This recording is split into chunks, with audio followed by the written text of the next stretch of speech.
you have a few minutes to talk? Anytime, Tuvia. Great, let's go. So there's a few phrases that we use in life that sometimes on a day-to-day basis, they lose a little bit of their meaning, but within those phrases, they hold a lot more. There's a lot more to what's behind them. One of those is miracles. People always are looking for miracles. They're waiting for miracles. And I wanted to ask you, what is a miracle? What is a miracle? We say every day in our prayers 3 times a day, your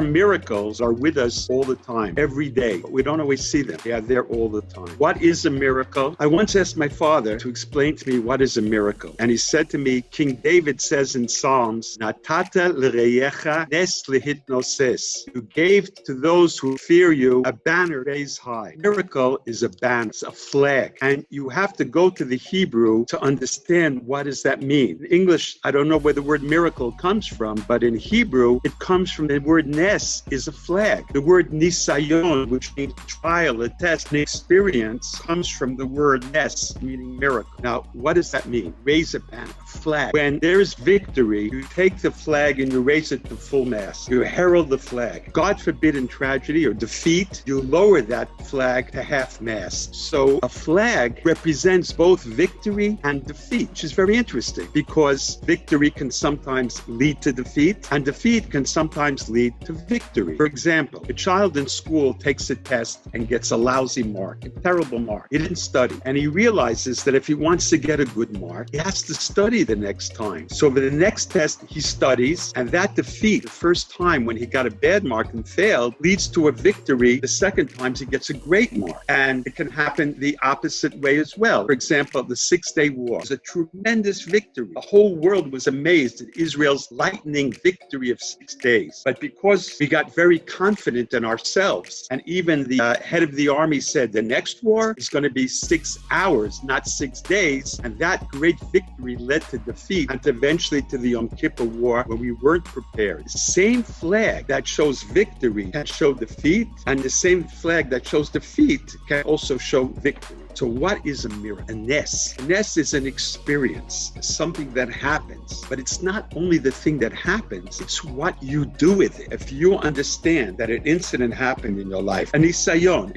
is a trial, a test, an experience. Asara nisyonot nitnasa Avraham Avinu. God tested Abraham with 10 trials, 10 tests, and he came through with flying colors. A miracle is an experience, something that happens. But the real miracle is what you do with it. And that's why on Hanukkah, we always say in the tefillah of Al Hanisim, Ba'achar kein ba'u banecha lidvir beisecha, ufinu asechalecha v'tiaros mikdashecha. The stunning victory of the Maccabees over the Hellenists, the great victory of Hanukkah. What did they do after the victory? They didn't say, wow, we are so strong. We few Jews, we beat that great Hellenist army. No, they came into the temple and they cleaned it all out. They purified the holiness, the Holy of Holies. That was the miracle of Hanukkah, the Achar King. What do you do afterward? That's in life with everything you do. A couple meets, they get married. Meeting together, finding your partner was a great miracle, but it's not the miracle. The real miracle is years later, how do you live together? How do you treat one another? I say this often when I perform weddings. The miracle of you're standing here today, the groom, the bride, the chatan, the kala, is not only that you have met and you found each other, you found your other half, but how you proceed with this the rest of your life. Like Kriyat Yam Suf, Hashez Zivogo Shel Adam Ke Kriyat Yam Suf, our rabbis say. Finding a mate is as difficult as the crossing of the Red Sea. What's the connection? Red Sea talks about dividing. Finding a mate talks about uniting. So what do they have in common? Rabbeinu Bachaya says that we always think it was a miracle of a moment. The Jews were out of Egypt.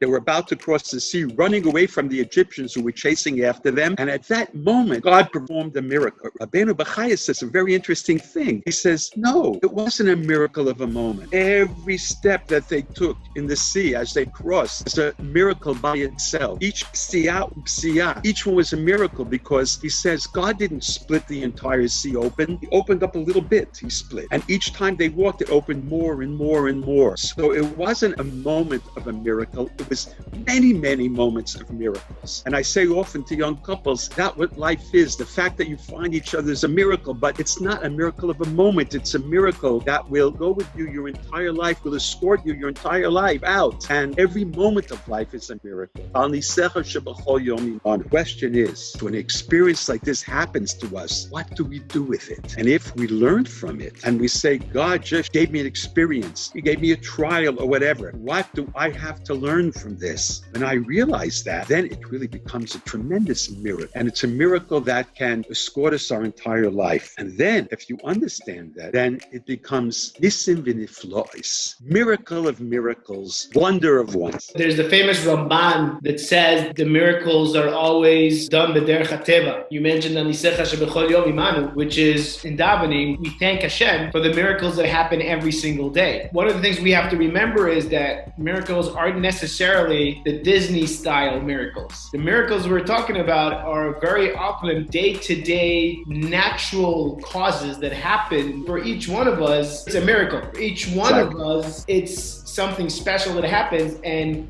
we always say in balanes makir beniso, because that's exactly that. Because if it's a natural thing that happens, then obviously you might very well not recognize it. Take it for granted. It's interesting what you say, because our rabbis tell us that the book of Esther is the period of time when overt miracles that happen throughout the Bible, like the splitting of the Red Sea, manna coming down from heaven, all these miracles, overt miracles where God takes a part in what is happening, and you see the miracles, they stop. They end with the book of Esther. And I always explain it. It's in the book of Esther. God is with us the whole time, and He's there for us all the time. He's on stage, and you see Him on stage. And when there's a problem, you see miracle. But in the book of Esther, God says, you've grown up, Am Yisrael. Like when a father takes a child to school. So every day he takes his child to school. But then he wants to know, can the child do it on his own when the father's not there? But he's a little worried. He doesn't know yet. He says to his son, okay, we've done this for many days together. Now you go on from here. You know the way. The father stands behind the tree or behind whatever it is, and he still watches to see if his son will know where to go. And so the book of Esther is the period of history where God says, you've grown up, Am Yisrael. I had to be with you on stage, but now I'm going off stage. I'm still there. I'm behind the stage and I'm watching you. But now by your own actions, you'll determine your future. I won't be there to send you manna. I won't be there to split the sea. Your actions will determine what will happen. But always know, I didn't disappear. I'm behind the curtain. And when I have to,